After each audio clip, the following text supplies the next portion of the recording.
Amazing. Jed Allen, welcome to the Hat Chat podcast, episode 109. Would you believe? You don't need to have seen all the 108 before this if you're just tuning in.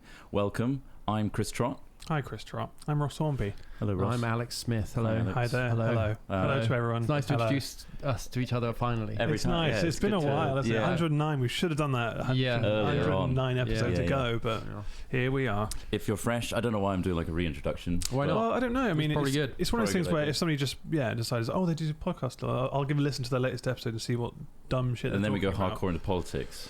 Then we go harder, and then talking about death and simulations and shit. It's just everything's a contained episode in that sense. We don't really carry. I mean, they're all bottle episodes. They're all bottle episodes. Put our podcast on shuffle. Yeah, that's how crazy it can be. What?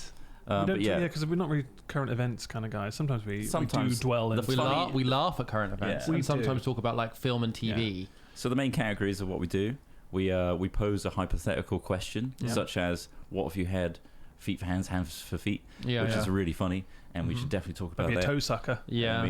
That's voted on by our patrons. If you bought a £20 kettle and it saved you £10 a year, how much is it going to save you off your £3,500 energy bill? Very small amount. That doesn't seem hypothetical. That seems like just something you're worrying about.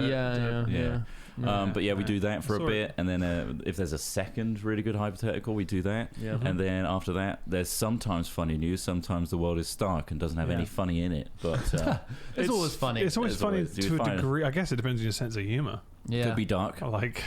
Could be dark. And your ability to disassociate. Yeah. Because a lot of the funny news I come up with is sometimes quite dark. Like last week we covered the goat thing. Wasn't it really a funny news story? But the goat getting his balls caught by another goat is pretty rough. That's horrible to hear. But like and the guy also who woke up like smashing his own balls with an axe. An axe? Was it? Well, it was a knife. You thought he was chopping meat? It was a chopping knife. He thought he was cutting goat meat, but he was cutting his own meat. Well, there you go. Good start though. I mean, that was the end of the last one. That was we have carried on now. Yeah. 108 has carried on into 109. You can't shuffle anymore. Fuck. Reason to go back though. Well, let's split it up by doing a unique hypothetical just for this episode that we won't talk about ever again. Well, ever again. No. Okay.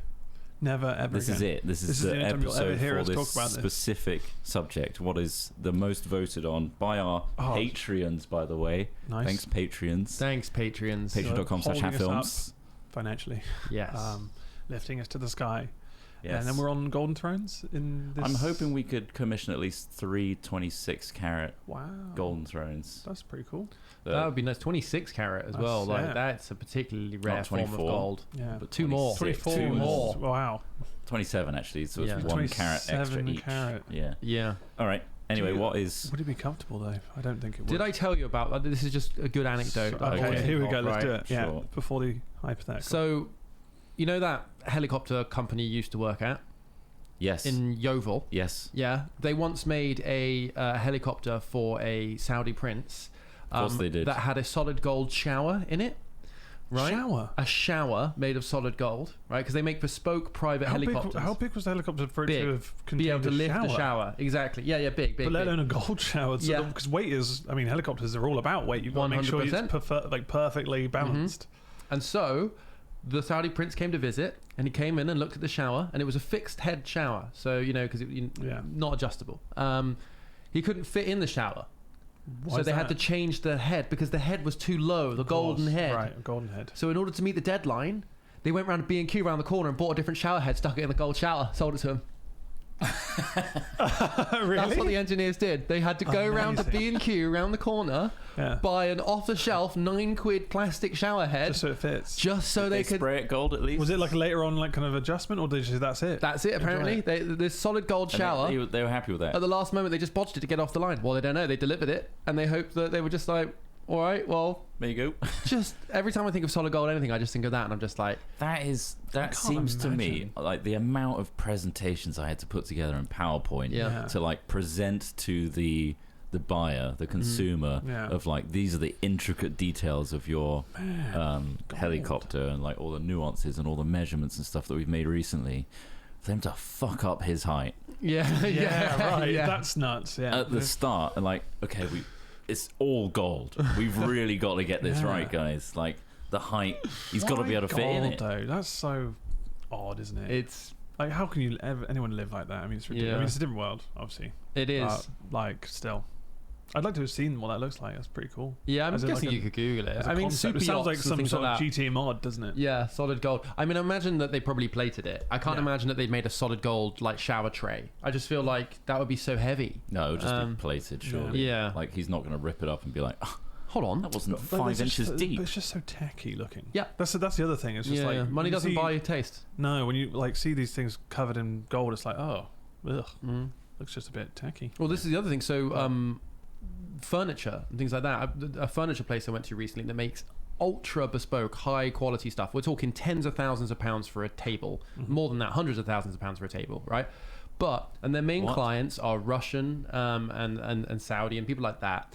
And they love oligarchs. They don't. You would have thought like, oh, they're going to be solid oak or something like that. You know, something made of like a whole tree or something like that, right? You know, something really like robust. Nope, their primary materials are laminates.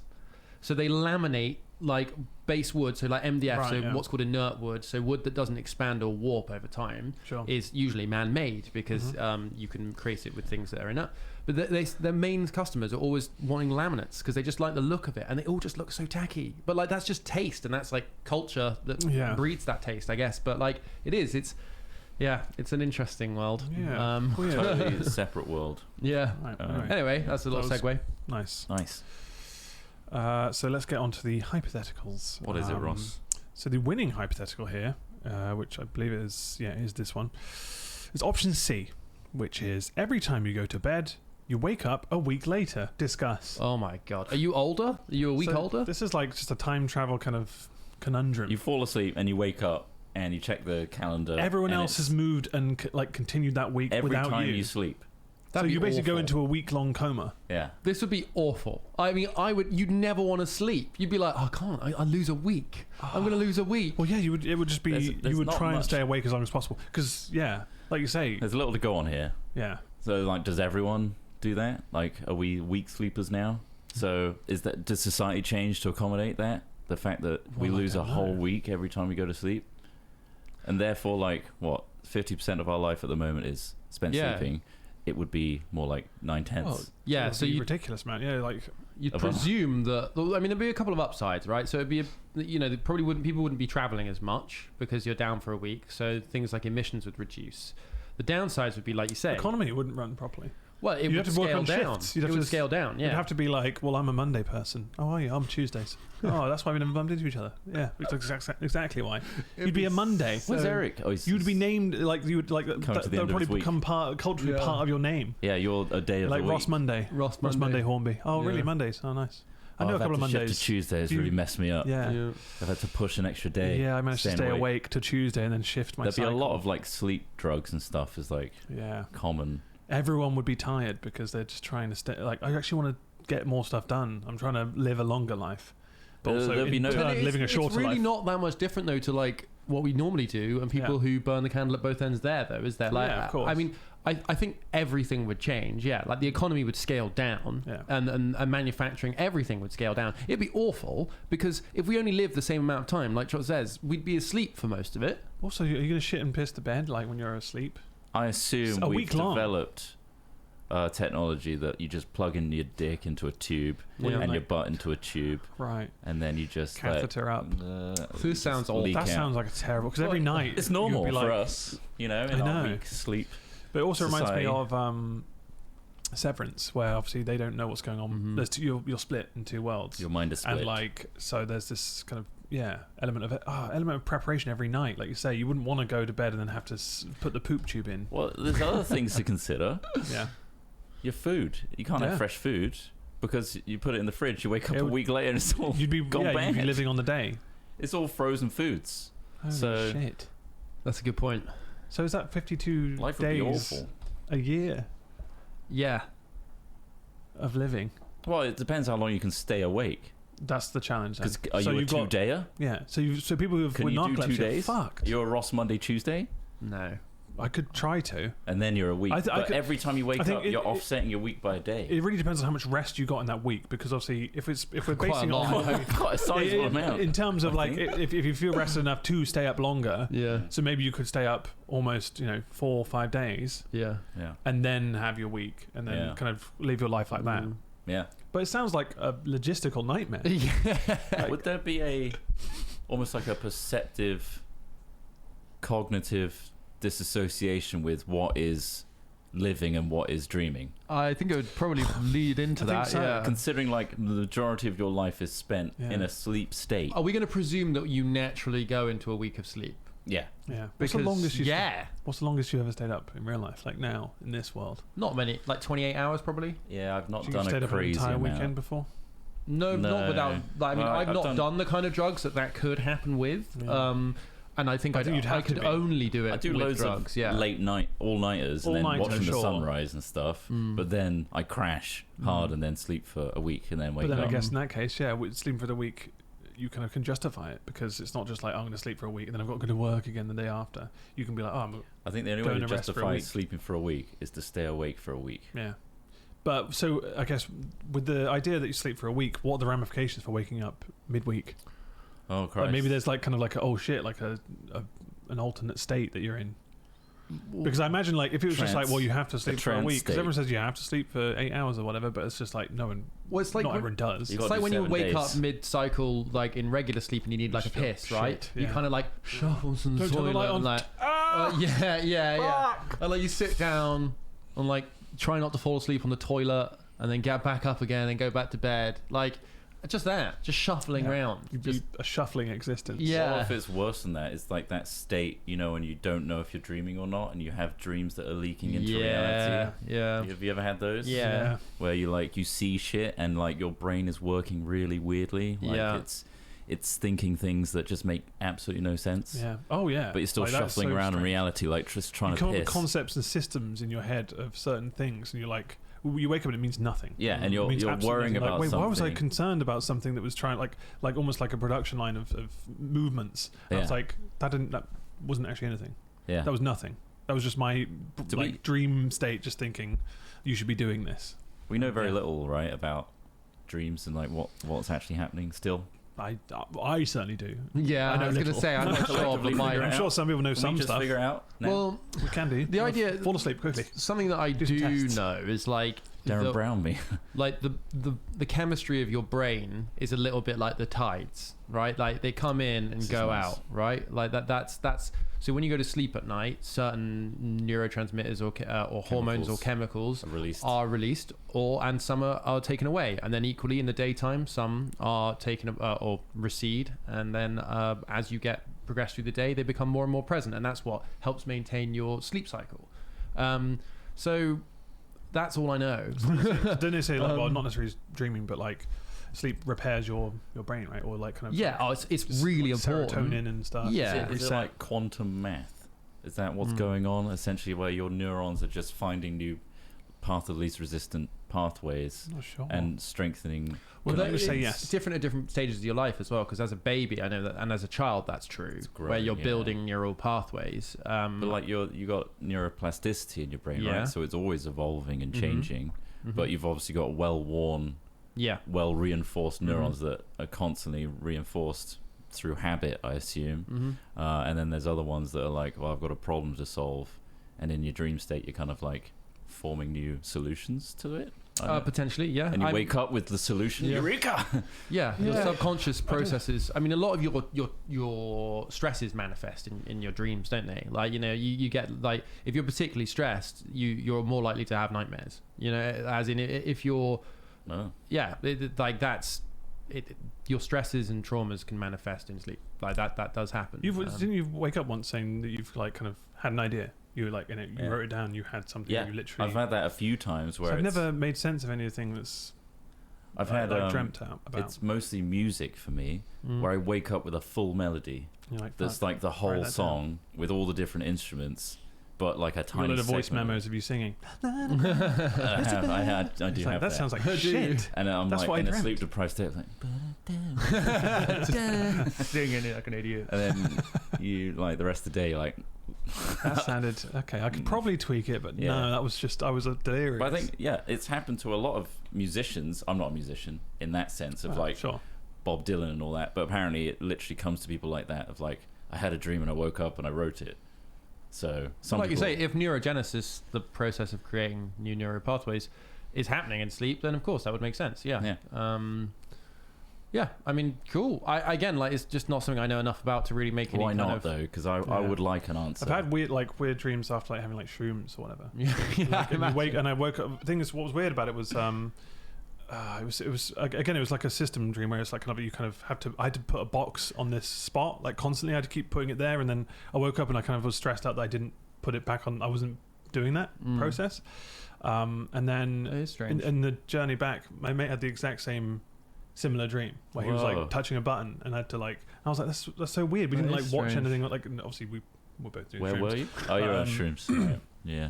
But and we kind of just blamed it on that. Just kind of our overactive brains coming up with these patterns and kind of ideas and trying to sleep through that, and then. I've not done hallucinogenics, but I saw on Reddit today an AI generated video. Have you seen these? Where it basically. It starts with a video of something, but AI's filling in the gaps. Okay. So like sometimes the eye would shift to something else, and then the mouth would shift to something, and then there's like weird patterns and stuff. I can imagine that's similar to dropping acid, and like you see patterns and stuff, and I'm wondering if AI is starting to actually visually recreate what it's like. Maybe, it's if it's filling in like distortion. There is a name for that, like something warping or like. Well, there's an effect. Google where you did it a while ago. You splash like you take an image of something and it splashes into something else and it kind of warps and tears away. Oh, like moshing. Yeah, data moshing. Data moshing. And that effect looks so cool. I don't know how to emulate it, but I know I would like to do that. There's loads of apps for it. Yeah, I really want to make. All it does is it takes the keyframe because musically, like tying that with music looks really really cool. Yeah, it's basically like hacking the compression algorithm essentially and forcing a still frame and then moving about. Obviously in a real video you'd have all the different frames of moving to that video, but instead you're only updating it over here and then the compression algorithm morphs it to that new frame. It looks really it's a really interesting cool. effect. So like there's like videos out there with like a shovel going to dirt and then the dirt like suddenly turns into like a cityscape and it just really it's a really obviously cool low effect. res as well because that's hacking the compression algorithm but stuff like that is like I wonder if that affects our imagination in a way. Like when you start seeing something that's never been possible before, like this AI stuff. I know we're going back into AI again. Well, it's a good point, actually. There was an article I saw yesterday, which I've saved here, because it covers what we were talking about how art and AI art is affecting... artists. Can affect artists. The downside of it. Where is it? It's valid points. Just whilst you're looking for this, you were talking about a second ago about how you think that like AI or computers are working out how to create almost like a hallucinogenic effect. Yeah, like a dream-like state. I think it'd be interesting to see whether or not tech could be used to understand what's going on in human brains, right? It's like the next logical step, isn't it? Yeah. Isn't that what Elon's sort of doing? Well, there's kind of mind control, isn't it? The Neuralink. With the pigs and the Neuralink stuff. I think so. I think what like I'm saying is like functions. Yeah, exactly. What I'm more interested in is like how technological processes can be used to interpret what's going on in a human mind without actually being invasive into a human mind, right? Like, so you could see like, okay, so if programmers have created the same end result, what process did it take to get there, and how close is that process to the organic process that happens within the mind, and is that something you can use as a tool to understand it? Anyway, what are you going to show us? So I'll read the headline. An AI generated artwork won first place at a state fair fine arts competition, and artists are pissed, understandably. So someone and they didn't hide this fact. They stated that it was they used Midjourney, and they explained, this is my art. So it's artwork. more the judge's lack of understanding. Well, I don't, perhaps, but he's explained here that he doesn't feel like he's done anything wrong. He's just used kind of a different brush, so to speak, which is kind of like a very, I don't think that's true, arsey way to kind of go about it. But essentially, he said, well, I took the original, I used Photoshop to adjust it, and then I kind of put it in something which was like a Giga. Where is this? Another application to make it look better, basically. But essentially, he used AI art, and he won a prize for it. And everyone's saying it's a terrible thing, and the art community are like, well, that's outrageous, and it is in a way. Well, it feels like it is, but then his point is it's a different tool of how you was it a digital art competition? Yeah, it was a digital art competition. So everybody else was using Photoshop then. Essentially, yeah. It's like a collage. I think that makes it less clear. But it makes you. But it becomes ambiguous, and essentially, I guess he said as well. It essentially creates. It will probably create a category for AI art specifically, rather than meshing those two worlds, because there is a huge difference, I think, in my mind, especially in terms of like typing in he said he spent hundreds of images with this set of words and stuff that he's used to create it, playing with it, and then adjusting it later. But like, and in a way, sure, there's an artistry in that, in fine tuning your wording to create a specific image, but you have to agree that like, in terms of someone spending thousands of hours on an individual piece by hand, it's difficult. It's hard to say, because it's like, I can see where the instant like heckles rising from an artist of like, you're literally just getting a computer to both pass all the images on the internet that are copywritten anyway into something which you consider new, right? Again, we don't all know the processes of how Midjourney works. Like, how does it generate the image? Does it do it on a pixel by pixel basis? Does it take like a section of this, a section of that, and just kind of Photoshop it together? Does it use content aware like AI algorithms? We don't know. I think that would change how we define like. I think also it kind of just gives you a starting point, which is, I think it's a conceptual stage at the moment, right? It is. I mean, I would be very much on the side of the digital artists who started from scratch. I think because I understand what they're saying in terms of like they refined it. They probably did a lot of processes through Photoshop as well. But like, there's something about like if I started with a AI image and didn't start with an AI image, the art that I would produce would be far better with the AI image, because I'm not very good at art. I'm not very good at digital painting. I'm not. You could argue like all the tools digitally that we've had 10 years ago. Yeah, we wouldn't be able to create the digital assets that we can create nowadays. True, Say, for example, give me a film and a reel and a pair of scissors and some sellotape and edit as well as I could on Premiere Pro. Someone can edit on Premiere Pro because they've got access to that tool. Adding effects and stuff that you wouldn't manually do like, yourself. Do they not get an award for film? I guess it's again the category. Editing. That's editing. Like if you also filmed what you're editing, because then that's different. No, because again, because it's with category, this, right? As an artist, you're starting from scratch as a digital artist. Again, this is another controversial statement, but digital artists, are they taking source images from other people's photography and photoshopping No, they're not. it in? Well, hopefully not. Well, this is the thing, like. But is that in this circumstance? I would presume they started with a blank canvas. That's the beginning of this art. In this circumstance, it would be a blank canvas. They would create something digitally using brushes, in a Photoshop app. Yeah. Like that's what I presume here. But no, I know what you mean. If it's like you can start with basis. But again, like reference imagery. Yeah. Like where do you draw the line there? It's like you're taking other people's stock imagery, looking up other people's work in movies, films and other products, and then either tracing it, like what's to say you can drag and drop it into Photoshop and literally go around the lines and then fill it in with content aware. Like where does offloading it onto a tool make it no longer art? I think it's up to the people that run these competitions to set robust rule sets, and that's the thing, and that's what this person said here. I mean, just quoting this person essentially as well. Well, this is it. Quoting this person, he says, "What if we looked at it from the other extreme? What if an artist made a wildly difficult and complicated series of restraints in order to create a piece? Say they made their art while hanging upside down and being whipped while painting. Should this artist's work be evaluated differently than any other artist that created the same piece normally?" In quotations. I know what will become of this in the end. They're simply going to create a artificial intelligence art category for things like this. Well, if anything, they've just succeeded in creating a discussion point, which I guess artists try to do. And I think it needs to be discussed, because the thing is, like, we've used this AI before, and it does create incredible imagery, and it wouldn't take much to touch those up to kind of like perfect them the way you want it to be. Put a couple of eyes on that weird face. And it's just like, and then and then that's kind of like, is that yours because somebody else hasn't done that before? I think so. It's a very confusing. But I mean, I just feel like like this person states, it's almost a category of its own, and as long as you're honest. But the reality is, will someone be honest? You can't be honest. If you see someone's winning a competition, there's prizes involved.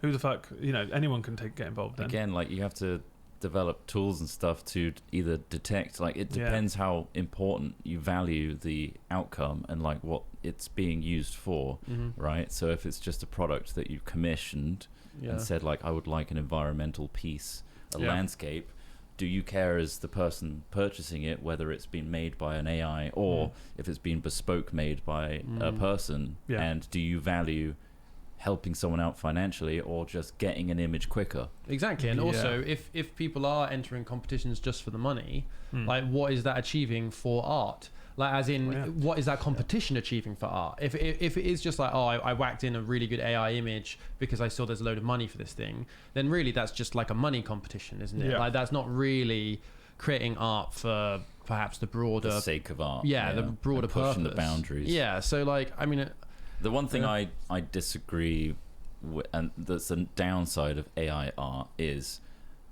generating imagery in the style of blah blah blah and then selling it. Instead of someone else, and then it's like, I want this bot to pull all the imagery it knows of Van Gogh and generate me a new Van Gogh piece, please, and then utilizing that as like I made this Van Gogh. I feel like that you're literally hinging on the original artist there. But the art world is strange because, like, anything is art, right? Anything. And, like, it's down to an individual to value that how they wish. If you knew somebody just typed in a sentence and created a piece of artwork, would you personally value that more than something that took thousands of hours and always been manpower? You might right? look at it and go, actually, I do think it's worth that much. And I guess it's down to that world that I'm not really. It's the art piece. Yeah. The people that buy art because they want to probably make money out of it in the future or own something extremely expensive. I think once you're paying hundreds of thousands of pounds for a painting, you're a different kind of art. Of course, it's a different art benefitter, aren't you? Like, it's going to be a select few that exploit AI to win out over genuine artists. But all it takes is a cultural shift to understand AI, to categorize it properly, and to know the difference between when it was made by a person and no, this was AI generated, and therefore we understand where it came from and can value it as such. Do we care at the same time? Yeah, exactly. Who cares? Is this important? Is it important for the end product and where it's going and who it's going to be seen by? If it's for an art installation that really focuses on human creation and human experience and knowledge, then someone spoofing an AI to like say, I'm the new Van Gogh. That would be. I'm sure there's a lot of traditional artists who say the same about any kind of digital art, right? Like the fact that you can undo when you can't do that in that world. It's just a different form, right? It is a different form. There's a level of respect there. Like it should probably be valued higher in terms of if you're buying art, you'd rather it had more time put into it, right? And if that's what you're looking for, with no undos. I want no undo art. But then I guess you see the same with NFTs and like people valuing something that's oh god, just a code on a but I can't help but think that every single person pushing NFTs is literally just in it for the money. Well, it's not in it for the art. That's for sure. It's I was once, I think we did it on a podcast where I was doing the devil's advocate of like NFTs. They could be really good for artists. And, like it goes directly into the artist's hands. Like they're earning money off of their pieces, and people can mint their pieces for themselves.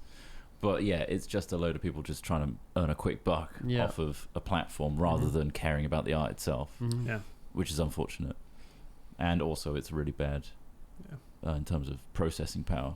So, but I just hope it doesn't deter people who want to create art and stuff and from trying and doing something that they are passionate about. Because when you see that stuff, like you can see how it might be like, well, what's the point? I just type it. I'll create something with this digital art because that's how people are doing it now, and that's rather than why would I spend thousands of hours when people are showing more respect to this? Perhaps, maybe depends on how you see your own artistry. But it's entirely. I guess if you're going to make art, you're going to make art. Yeah, I think that's it. Do you think you're competing with them? Is that what your aim is? Yeah, that's a good point. I know. I think if you're going to make art, you're going to make art. Yeah, I think that's the way to say it. Yeah, because it's good for your growth and your personal. Because you want creativity. To do it. The same reason some people want to pick up an instrument and play music. The same reason people want to do other things. You can get a sample pack that can recreate the sound of a guitar very well. Oh yeah. And then download a MIDI sample like thing that's like, okay, it's this part of Bon Jovi and it's the solo. Yeah, you can make a computer do that, but there's something about feeling personally satisfied with life by doing stuff yourself. What if someone made a Hat Films AI creator and videos were made of us, but not by us? Someone's managed to make an algorithm, and it's basically emulate, and it becomes more successful than us. Well, pack your bags, boys. War's over. Shit. But again, like that's or do we try and acquire that thing that I don't like about AI art is when they're using the source imagery of another artist and then forging that into a new Photoshop collage. I mean, at the expense of the artist. They're not getting the AI version of you so much cooler. There's existing rules that, I mean, this is going to happen eventually. Let's be honest. Like, there's existing laws that handle like using like your imitation. Image and imitation. Yeah. So, but I mean, saying even covers in music and stuff. You see them in their very, very infant form. I suppose you could say stuff like holograms of Tupac is almost an example of this. Yeah. Where if we are 80. One day, like maybe we're not the best example of this, but there are mega stars out there who people will perhaps want to see in their heyday. Then you could simulate with all of the data points of them in their heyday a version of them, and you could experience that. And like I say, this isn't that's probably already outside the realms of possibility. Hatsune Miku is already immortal, and that's an entirely digital star. Who, as long as they stay with the zeitgeist and are interesting, they could essentially be timeless. We made a joke yesterday about, but obviously we were talking about that Avicii song, whatever, and then we were saying, obviously Avicii died, rest in peace. But if he had a just anonymous mask, some producer or whatever behind the scenes could be like, well, we could just keep this brand like in focus and just make more digital, production. Like that's could be done. I think so long as the original Dead Mouse could live on agrees after to the it, grave, right? If that's their vision, to be I want it to be beyond just me. I want it to be a thing that flows through generations. And you've got to think people like Disney would be the first to do this kind of thing, right? Because they have certain stars. Yeah, he's ahead they pay nitrogen. Yeah, well, yeah. He's still controlling it all. Yeah. Well, I mean, like, as in they literally manufacture stars. So, like, I say star. I use stars in a very cynical way. They manufacture people as products, and they could legally probably buy the rights to then simulate that person as well. I imagine they would be signing on the dotted lines nowadays of signing away that right to posthumously use your likeness for advertising and for future products. I'm sure that's already happening. Like, I'm sure that, Did you see that deep fake of Willem Dafoe on Julia Roberts' face? I think I did. In, I don't know what film it was, but like... My Fair Lady? I can't remember. No, something. But it was really funny, and it looked perfectly on her face, and it's just like... If that was in a proper film, I imagine, obviously, there would be lawsuits of, like, you're using my likeness in the most direct way, and you're selling... That's the selling point, is Willem Dafoe on Julia Roberts' body. And it's, it was hilarious. But I imagine that's just going to get better and better in terms of easier to do. But whether that's, used down the line. Obviously, they did it with Leia, didn't they? Was it Leia? Or was it the other bloke Carrie as well? Fisher? No, well... Star Wars as well. The original Princess Leia was a CGI recreation, I believe. Yeah. But in the TV shows, Luke Skywalker, the most recent Boba Fett, they did deep fakes for that. Because the original one was CG with, like, lots of collage, After Effects work. But then they learnt from, essentially, the YouTube community of, like, you can just deep fake and get a better result. The Mandalorian you're talking about, right? Not Boba Fett. Was he in Boba Fett as well? He was in Mandalorian, and that was like the old school, not old school, but like current Hollywood style of creating a face. Right. Which is still very good. And there's another one in Boba Fett, right? But the Boba Fett one was arguably easier to do. They hired, I think, the guy that does all those deep fakes online. Oh, really? As like a advisor or something to elevate it again and just be like, well, deep fakes are a lot more lifelike. They're not dead behind the eyes kind of thing. But maybe that's a good career move for anyone in the future of like impersonations. If you can impersonate just be the body and the face. Some famous actor, you might be playing them in years to come. All those guys on the Vegas Strip or the Hollywood Strip. This is Andy Serkis's job you're describing. This is Andy Serkis's job. Exactly. Yeah, he's already done it. But if you're good at impressions, maybe that's a job down the line. Yeah. So I know they've done that for certain Simpsons characters and stuff, where they kind of replaced older actors and changed their voices. You would never know because their voices sound identical. They've just made it themselves. Yeah, which is pretty cool. I think it's also that knowledge of like we are aware of what like Luke Skywalker is. Like Mark Hamill, we know his current age, and so we always have that broken suspension of disbelief of like knowing that it's not him.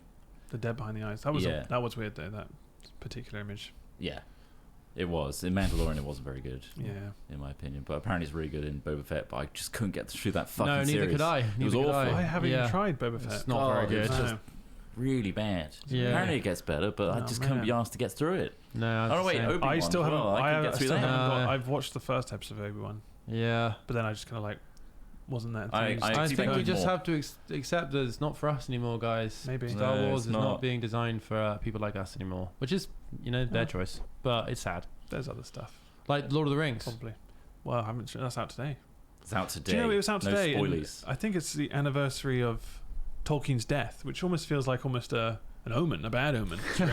He not of his birth or like when he made Lord of the Rings, of his death. Yeah. The 2nd of September. Estate would allow them to recreate Tolkien's body as like one of the wizards in the show. Probably not. I think aren't they quite strict on like what they have? Oh yeah, they're super strict, but it would be quite funny though. Yeah, it would be hilarious. Yeah, well, for everybody else apart from the Tolkien family. There he is, a Tolkien. They've reanimated my father.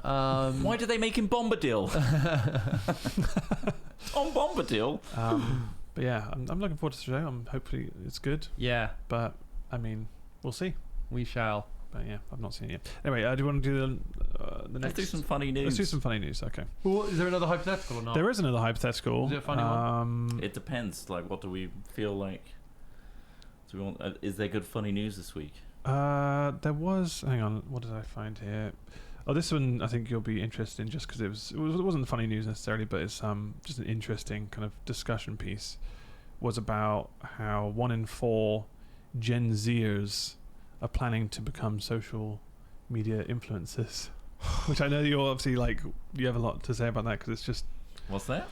So they did a survey. I don't know where the survey was. I mean, it could be quite a small one, but it says 1 in 4 Gen Zers plan to become social media influencers. Obviously, based off the fact that the biggest people you see have shitloads of money. And, I'd like to know what they mean by that, because like if you ask an average primary school kid what they want to be, it's usually something ridiculous, isn't it? It's usually like an astronaut. Yeah. You'll never be an astronaut. No way. Your genetics are awful. You passed out me spinning you around earlier. Yeah. There's no way you can take the G's. I think I'd like to take it as that, and I'd also like to take it as this isn't like a concrete career plan kind of thing. I mean, because how easy is it to make career plans? I think nowadays it equates to I want to be a footballer. Yeah. But then it's like, who are you playing for? Because like at the end of the day, you to be PewDiePie, that's the top of the league like level of kind of you're not going to earn like that unless you're that level, and it doesn't always just happen. An influencer of a degree, like we've all got the tech at home, so we don't all have like access to football pitches and stuff to like, become a footballer, but we do mostly have tech to start streaming. So you could argue you're already a streamer, and some will break through, some won't, and get a normal job and do this on the side or whatever. So I was actually reading an article this morning about Pokimane. There was quite a few articles about this now, that she's leaving. Well, she's not leaving, but she says she's not going to do anywhere near as much Twitch as she used to do, because, and she described it as this, and I sort of like, I didn't laugh. I was just like, huh. She said that like semi-laugh when she says when she gets up in the morning, she doesn't want to rush to her PC and play games for 8 hours straight, and it's like, well, I doubt people would when you're like a multi-millionaire living in like probably an amazing place with all of this stuff going on. If that's what you've done every day, it does become like it's not sure. Why wouldn't you go and do the same thing you've done every day? You want to make sure that everyone wants a bit of variety in their life. And and she's like a chief operating officer and a founder of like 2 different companies and all this sort of stuff. But something interesting came up in that, and only on Twitch, only 0.018% of creators make a living wage. Oh right, okay. Less than 1% of all Twitch streamers make enough to live off what they make. And thus are profiting, or at least breaking even on Twitch, right? There's a platform. What? No, as in like if you're a streamer. That's what I mean. 0.018 are actually funding Twitch. Well, in terms of operating potentially, costs. Potentially. Because I imagine everything else is at a loss, it's right? It's too small. Because it's all server space and streaming. That's quite that's really, really low. I know. I did not expect No, me neither. And I saw it and I was just like, oh, But yeah, apparently it's very difficult, and that's basically why I thought of it. Because it's very difficult for people to make a living doing it. And I don't think we could either. Yeah. Like if we were solely doing Twitch, it was just that's the thing. Obviously, we've dipped our fingers in many pies, but obviously our YouTube complements our Twitch, and then vice versa, and it kind of feeds into a business cycle that kind of does make it worthwhile. But obviously we need those other things to kind of make it worthwhile for all three of us. Yeah, we're a unique case where there's three people sharing a channel. At the same time, we are lucky enough to be considered successful, I guess, in that sense. In that, are exactly. We in the 0. we are the 0.018%. But hell. Like they're gonna eat us. Jesus. But I do understand it. Like it's because it's a really hard thing, because you look at a lot of the successful streamers and things like that now, and a lot of the successful, and there are some really good streamers who, like, as an adult, I enjoy their content, and same with YouTubers. There's loads, probably more on YouTube really for me than Twitch, because there's just so much more of a breadth of content on YouTube that I still really enjoy. But I remember like screaming and laughing and being like that outrageous, like, twitchy personality more when I was younger, Sure. and now I'm getting older, I'm glad we do all the other things we do as well. Like that's much more fun and interesting. Like, I love playing games, and I still love games. I really do. I really do love computer games still. But I can see why some people may not find me as interesting or as exciting to watch, or at least younger people might not find me as interesting to watch as they would people who are like much younger and much more full of energy. I don't think like you as the age when you started doing this would watch you now. Yeah, well, ultimately, perhaps. Like, but in reality, we started quite late. Like, what were we, 22? Yeah. 21, 22. That's quite late, really. When you consider people kind of already being, it's very like super successful, like 17, 18. The platform was a babby, but we weren't. Yeah, that's it. Because I mean, monetization was kind of barely even a thing. So do you even consider it a job? Yeah, was pretty much non-existent at the time. We're just lucky again, like most people. It's a sprinkle of luck and a sprinkle of. But you can see the appeal of why people would want to have that as a job, though, as well. Like, absolutely, it's a great job. But like, what I'm saying is, like, it's kind of a tough one to mature with, right? Like, as in, like, it's you get known for. I think it's important to look ahead, because and obviously because we made this decision a while ago when we decided to move away from doing Minecraft, because that was something that we were locked into for a bit, like, several years. So we were like, big, and we were like, this is what's made us successful. Do we keep doing this until we hate the game? Yeah. Or do we kind of like just try and do other things and do it early, because we've seen that we'd already seen like not the effects, but we see everyone else like dedicate themselves to a thing, and we could already feel that there's so much more we want to do that isn't just this, and we don't want to be known for just this anymore. And in reality, that there is huge strength in just sticking with one thing, because you then become known as that person. I think we would have peaked like a Yogscast style catapult if we had stuck with it and not done anything else and just focused entirely on that, at our own mental health and detriment, but we would have created probably some awesome stuff. Origins would have happened, and we would have, I reckon, also peaked and troughed hard. And this is the thing, I think we would always be like trying to reach back for like the views that we used to get when we did Minecraft in its heyday, and I think that would affect us way more than us spreading thinner and like not being as peaky and just being more consistent. I think we saw there was more value in being known as, I guess, in individual people rather than just like a character in a game agnostic, which gave us a bit more options to fuck around with supercars and go do vlogs and stuff, and it was highly monetizable, because like your people latch onto characters so much more than the personalities behind them sometimes, unless that personality is super interesting. But I think we kind of realized longevity was a better option, even though we thought YouTube was going to drop off every other day. Well, like, who knows? We think even like 10 years later that we think, YouTube, or Twitch, it's on its way out. So I didn't think we were, because I remember we weren't really sure if we'd do streaming as much as we do now. Obviously, then the pandemic hit, and I think we hit it a bit harder than we ever did before. And it's been a good balance. It was like, should we do a stream? It was like it was old Office, it's a novelty. Wasn't it? Like we were like, we should do a stream for this one. All right, And now it's become the norm. We kind of like managed to make that work into a workflow that seems to be there's good for us, at least. We're very lucky with the audience we have that stay with us throughout all of our like slow transitional changes of us adapting content, trying something new every year. This year's our year. We're going to start doing this now, and then we start moving on to something else. So we appreciate the people that stick with us. Oh, definitely, particularly our Patreons. Well,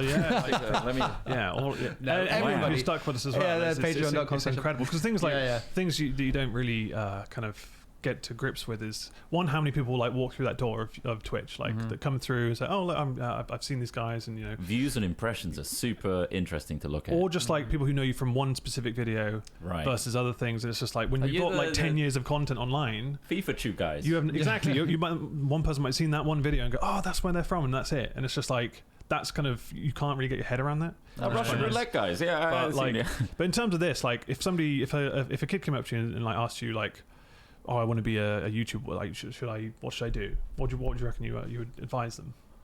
Or like would you tell them like, don't fucking bother, mate? Or like give it a go? Like, 'cause ultimately I feel like if it's for you, you'd know if you started doing am I going to be brutally honest with them?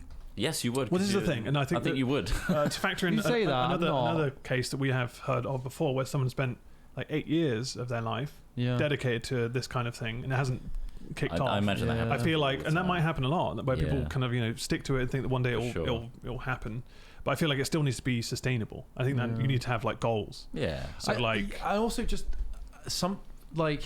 I think that it can happen. As in, like, I still think that we could experience another quantum leap. And I also think that there are creators out there that do go for years and then can suddenly something can spring up. RT game, like went for many years at a modest level, and then it can happen. Thing, I mean, it definitely can happen. But I do think that sometimes you can identify when people probably aren't going to make it. Yeah. When people, it's a little bit like watching bloody X Factor or Pop Idol, right? You can kind of go like, you're not a music star. Sure. This isn't what you're good at. You may want to do this, but keep it a hobby. Don't put everything into it, and just like if you enjoy it, I think that's the enjoy it, stream stuff, place. Like stream your mates and stuff, have fun with it. But it doesn't have to be a career. Just because you can make money from something doesn't mean you have to make it a career, basically. It's difficult because everyone's growing and evolving all the time. Like when we started, we are nowhere near as confident on camera and dynamic speaking as we are nowadays. It took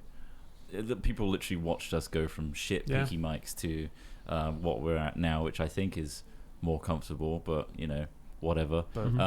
Still spend weeks. The thing is, like, streams. I guess the only thing we'd say is it's so much more competitive now. You don't get as much chance to just have the time to give us a chance to like get better and stick with us. It will get better, because people could just be like, well, I know 10 other people that could be better than this. Like, this isn't good compared to everything else out there right now. So I think Twitch is a better option than YouTube, unless you're doing something factual. I think YouTube is great if you're the kind of person that can like teach or impart knowledge to people. I think that you have a much better chance of becoming successful there and on Twitch, if you're charismatic, I think you have a better chance to succeed on Twitch, because that is much more about relationship building. I think with your audience than YouTube is, because like, it is a direct communication. You are live, and that person can have a direct conversation with you. And I think charisma,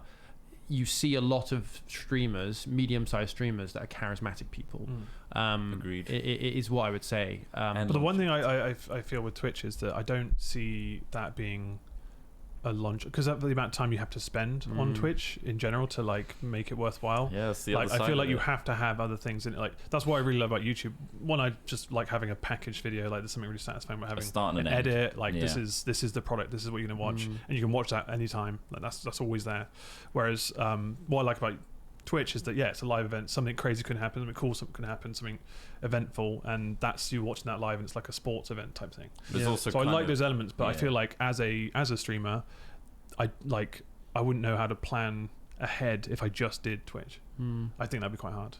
So like having these other avenues, trends YouTube hard, and stuff, I'm guessing. I think is important to have. And it's difficult. Like I would, I think the general advice, I don't know why I wouldn't advise them. I don't know, to the kids, if there are any kids for the ever coming across kids, the one episode 109. 1 in 4 kids out there, do it, but don't let it consume your life.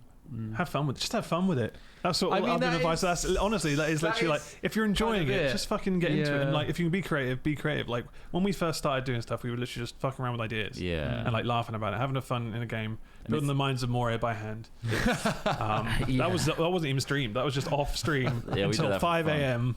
Just digging in a mine, building the mines of more. I'm going to do the full fucking scale size mines. I came on and had a look at that, and I was just like, you guys are fucking stupid. Like, you're never going to finish. But then me and you just dug up this huge fucking ravine and just built like this whole railway system.